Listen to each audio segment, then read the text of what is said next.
il y avait un puits à côté. Oh, laissez-moi vous dire, avant que Adam puisse passer dans le désert, il y avait déjà quelqu'un qui était passé, qui avait pris le soin de construire un puits pour Adam. Mais aussi longtemps, tu n'as pas encore saisi le Fils, alors que tu ne vois rien dans ta vie. Mais le jour où tu saisis le Fils, alors que tout s'ouvre devant toi, lorsqu'on saisit le Fils, c'est la gloire. Lorsqu'on saisit le Fils, c'est le miracle. Lorsqu'on a le Fils, on a la vie.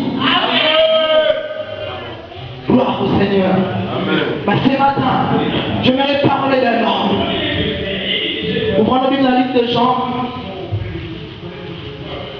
Jean chapitre 5. Nous allons lire à partir du premier verset. La Bible dit, après c'est là. Vous savez, lorsque tu lis la parole de Dieu, et que tu tombes sur cette phrase qui commence ainsi, j'aime toujours aller pour voir qu'est-ce qui s'est passé avant. Parce que la Bible dit, après c'est là. Amen. On va commencer par Jean chapitre 4. Je vais lire le dernier verset pour comprendre et ensuite nous allons aller dans notre message. Je vais commencer à partir du verset 52. Jean 4, 52, la Bible dit, il leur demanda à quelle heure il s'était trouvé mieux. Et ils lui dirent, hier à la 7e heure, la fièvre l'a quitté. Le Père reconnut que c'était à cette heure-là que Jésus lui avait dit, ton fils vit. Et il crut, lui et toute sa famille. Jésus fit encore le second miracle lorsqu'il fut venu à Judée à Galilée. Amen. Amen. Là, nous rentrons dans notre message. La Bible dit, après cela, il y eut une fête des Juifs et Jésus monta à Jérusalem. Amen. Amen. Est-ce qu'on peut s'asseoir s'il vous plaît? On peut acclamer la parole de Dieu. La Bible dit, après cela, Jésus eut une fête à Jérusalem. Vous savez, l'apôtre Jean, lorsqu'il écrit ce chapitre, l'apôtre a souvent eu l'habitude de noter, de nous parler du fait que Jésus-Christ a participé dans la Bible. Jean nous a parlé de la fête de la noce de Cana. Jean nous a parlé de la fête de Pentecôte. Jean nous a parlé de plusieurs fêtes. Mais là, lorsque nous lisons, cette fête-là n'est pas signifiée ou cette fête-là n'est pas précisée. Mais la Bible dit, après cela, il y eut une fête des Juifs et Jésus monta à Jérusalem. Le verset dit, or, à Jérusalem, près de la porte des brebis, il y avait une piscine qui s'appelait en hébreu Bethesda, qui avait 5 portiques. Lorsque Christ va entrer à Jérusalem, la Bible dit que Jésus-Christ va entrer dans la porte où on appelle la porte des brebis. Vous savez, Jérusalem était une ville qui était entourée ou qui était clôturée. Et dans Jérusalem, il y avait des portes. Il y avait des portes à l'ouest, il y avait des portes au nord, il y avait des portes à l'est et au sud. Et chaque porte avait son nom. Et là, la porte où Jésus-Christ va entrer, ça s'appelait la porte des brebis. Mais laissez-moi vous dire, Jésus-Christ est lui-même la porte des brebis. La Bible dit, nous sommes son troupeau, et nous sommes son peuple, et le troupeau de son pâturage. Nous appartenons à ce Dieu. David dit, l'Éternel est mon berger, je ne manquerai de rien. Vous savez, dans la bergerie, lorsque la bergerie est construite, la porte qui fait entrer et sortir les gens, Jésus-Christ a dit qu'il laisse cette porte. Cela veut dire que personne ne peut entrer s'il a l'autorisation venant de Jésus-Christ. Laisse-moi te dire, personne n'a le pouvoir de toucher à ta vie. Personne n'a le pouvoir de toucher à ta famille s'il a l'autorisation venant de Jésus-Christ. Un jour, alors que Job était très calme, Satan va venir voir Dieu.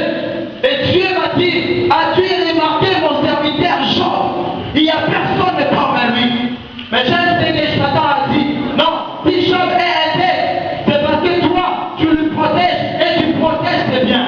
C'est là que simplement dire qu'à tout moment que le diable cherchait à toucher à la vie de Job, il était incapable. À tout moment, il essayait de toucher à ses enfants, il n'arrivait pas. C'est pourquoi il va demander le secours à Dieu.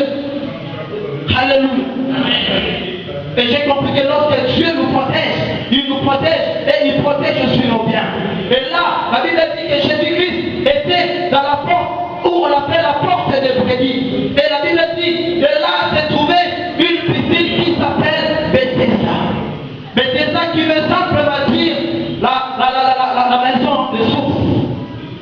Donc c'est là où il y avait la source.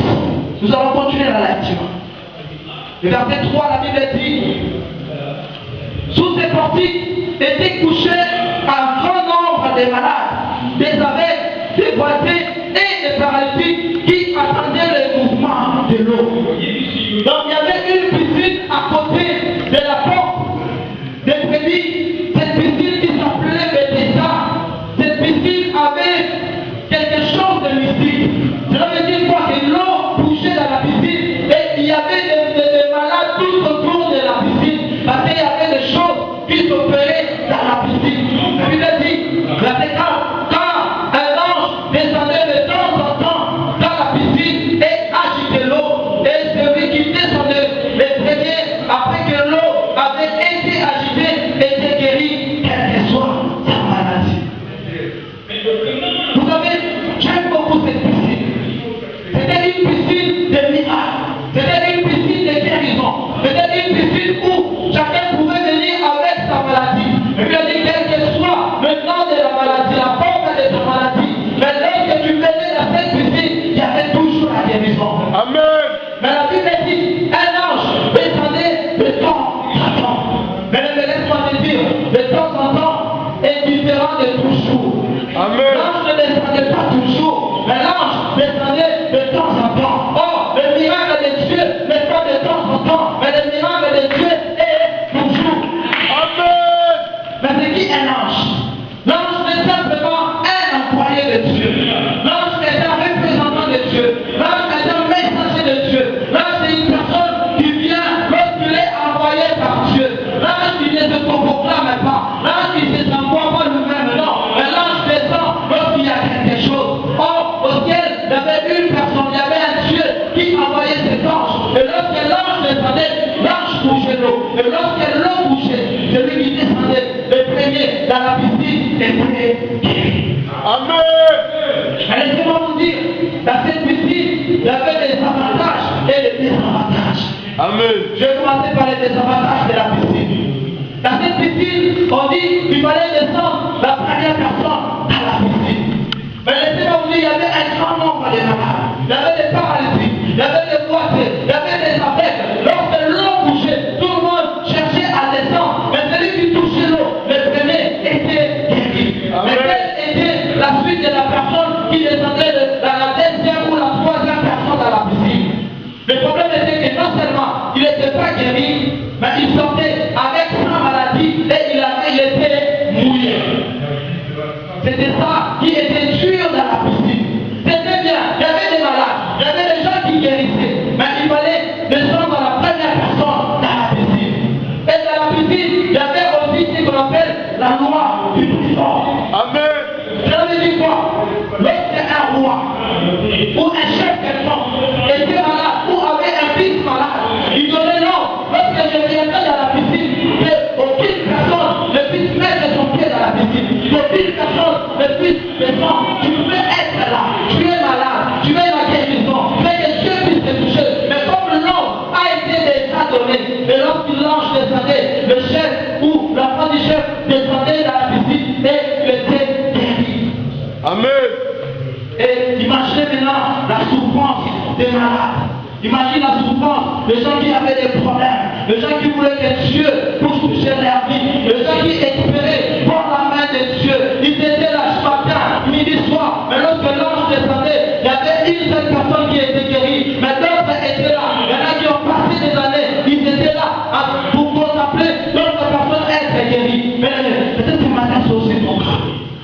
Il y a des gens qui sont bénis tout autour de toi. Toi, tu n'es pas encore béni. Il y a des gens qui se marient autour de toi. Toi, tu n'es pas encore marié. Tu veux voir la gloire de Dieu. Mais lorsque tu veux, tu expérimentes quoi? Tu veux expérimenter la main de l'Éternel. Quelqu'un d'autre est béni à ta place. Amen. Lorsque tu veux que Dieu puisse tout te toucher, toucher à ta vie, tu vois que non, il y a une autre personne qui est touchée à l'église. C'est comme si tu étais venu accompagner les autres. Beaucoup de personnes ont ces sentiments dans leur cœur. C'est comme ça pour toi, mais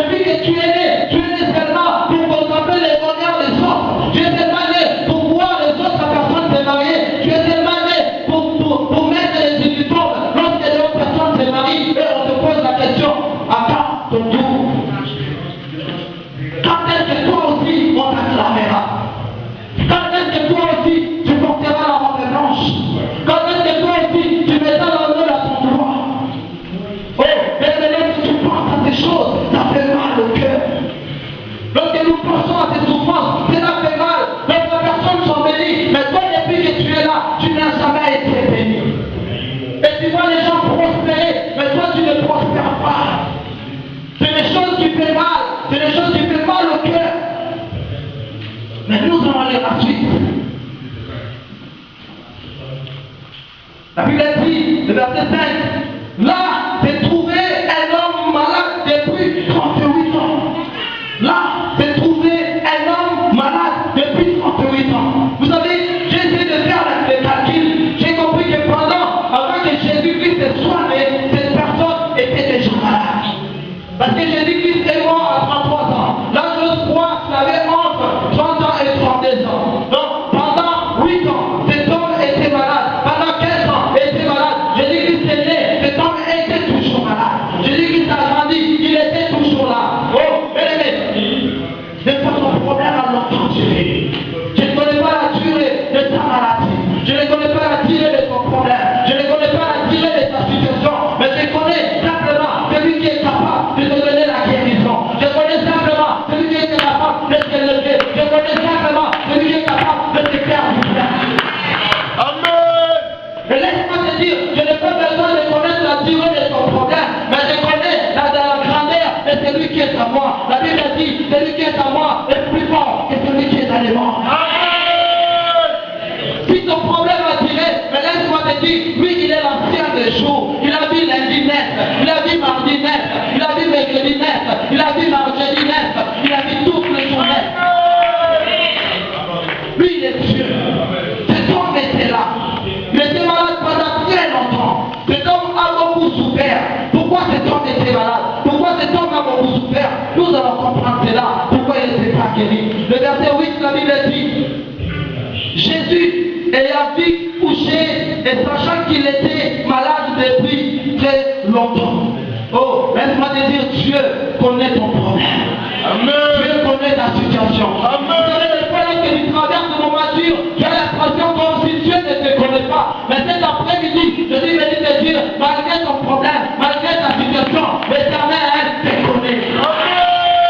Oh, ta maladie ne va pas changer Dieu, ne va pas descendre à Dieu de son trône. Non, c'est vrai quand même que tu es malade, mais Dieu reste toujours Dieu. Mais il connaît ton problème. Il connaît ta situation. Et lorsque Dieu te dit qu'il connaît ton problème, c'est pour mettre fin à ton problème, c'est pour mettre fin à ta maladie, c'est pour mettre fin à la situation qui dérange ta vie. Cet homme était malade pendant très longtemps. Écoutez la question de Jésus. Jésus, sachant que cet homme était malade, la Bible dit, Jésus nous posant une question. Veux-tu être guéri? C'est la question que Dieu nous pose cet après-midi. Veux-tu être guéri? Nous allons écouter la réponse de cet homme.